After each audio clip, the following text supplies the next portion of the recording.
Hello, welcome back. आप सभी का हमारे यूट्यूब चैनल पे एक बार फिर स्वागत है।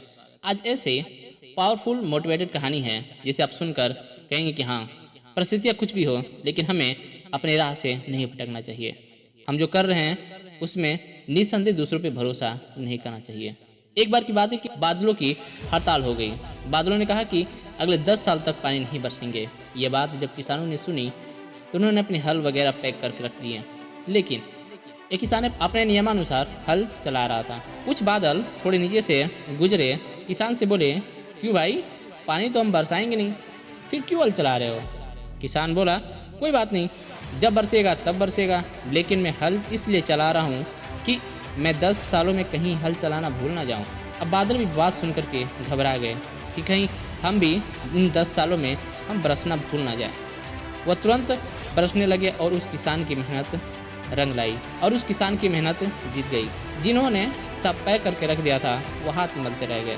सो लगे रहो, भले ही परिस्थितियाँ अभी हमारे विपरीत हैं लेकिन आने वाले समय निसंदेह हमारे लिए अच्छा होगा। तो मोरल ऑफ स्टोरी ये है कि कामयाबी उन्हीं को मिलती है जो विपरीत परिस्थितियों में भी मेहनत करना नहीं छोड़ते। वो कहते हैं ना कि जो पानी से नहाता है वो सिर्फ लिबास से बदलता है, और जो पसीने से नहाता है वो इतिहास बदलता है। दूसरे क्या कर रहे हैं, क्या सोच रहे हैं, उन पे ज़्यादा फोकस करने से बेहतर है कि हमें क्या करना चाहिए और हमारा कर्तव्य क्या है। वो ऐसा तो नहीं ना कि जब प्यास लगेगी तब तो आँख देंगे। विपत्तियों से लड़कर आती है शक्ति। एक बार की बात है कि किसान था, वह मेहनत तो बहुत करता था लेकिन कभी पूरी फसल नहीं उगा पाता था। कभी ओले पड़ जाते तो कभी तूफान आ जाता, कभी सूखा पड़ जाता तो कभी बाढ़ आ जाती।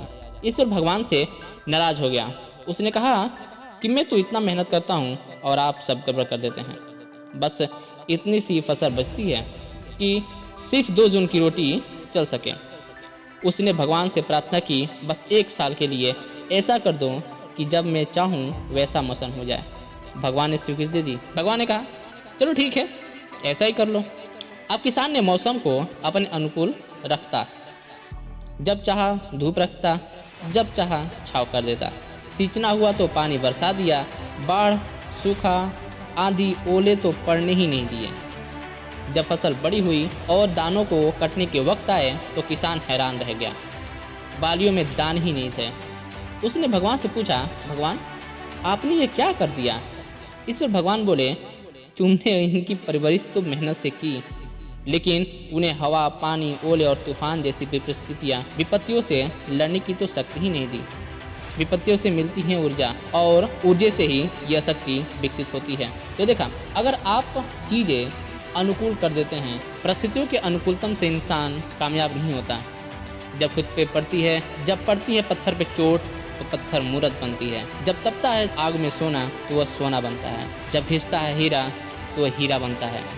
इसीलिए विपरीत परिस्थितियाँ हमें और मूल्यवान बनाती हैं। इसलिए अगर आप कोई विपरीत परिस्थितियाँ आई, प्लीज़ उसे घबराएं ना, उसे लड़े, क्योंकि एक विपरीत परिस्थिति आपको उसे कई गुना आगे बढ़ाता है। समस्या से ही तो इंसान उसकी सोल्यूशन की बात करता है। उसी प्रकार जैसा कि आज जो हमारे दरमियान कोरोना वायरस की जो महामारी चल रही है, इससे हमारे मेडिकल में और भी ज़्यादा बेहतरी की उम्मीद की जाएगी। ये परिस्थितियाँ अगर नहीं आती तो हम मेडिकल के बारे में तो सोचते ही नहीं। इसलिए कहते हैं कि परिस्थितियाँ, मुसीबतें जब भी हो, जैसे भी हो, अगर आई है उसे वेलकम करें। क्योंकि उससे हमें और भी कुछ ज़्यादा सीखने को मिलती है और उससे और भी ज़्यादा आगे बढ़ने की प्रेरणा। तो अगर आपको ये वीडियो पसंद आई, प्लीज़ इसे लाइक एंड सब्सक्राइब जरूर करें और अपने दोस्तों के बीच शेयर करना बिल्कुल ना भूलें। Thank you.